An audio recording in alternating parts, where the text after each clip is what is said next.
ديت القناطر الخيرية على نهر النيل في مصر، وهي تقع في محافظة القليوبية، وهي تهدف إلى تنظيم الري في الدلتا عبر تغذية الدلتا بالمياه نهر النيل عبر الرياحات الثلاث الكبرى المنوفي والبحيري والتوفيقي. القناطر الخيرية تم وضع حجر الأساس في عهد محمد علي باشا حاكم مصر عام 1847، واستكمل بنائها في عهد عباس الأول. وتعتبر القناطر الخيرية من أعظم المشاريع الهندسية في الري في العالم لتنظيم مياه نهر النيل وتغذية الدلتا، وتضم حدائق بديعة أطلق عليها أعظم حدائق الشرق، وهي 6 حدائق موجودة حول القناطر الخيرية.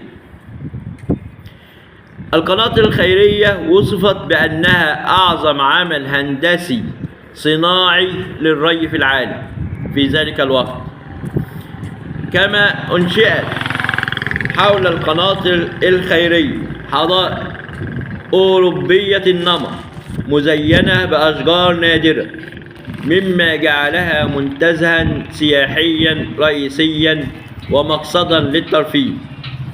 حتى إن احنا بنشوف الأسر المصرية بتنظم رحلات في الأعياد وفي الأجازات للفسحة والتنزه في القناطر الخيرية، وهتلاقي في قلب الحدائق في مقاعد وخضرة ونجيلة وهواء جميل جدا.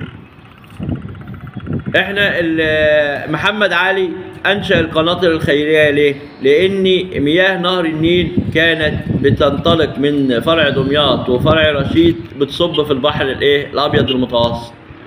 فمحمد علي انشأ القناطر الخيرية علشان تغذي الدلتا بمياه طوال السنة، بدل ما المياه تنطلق إلى البحر الأبيض المتوسط ولا يستفاد منها.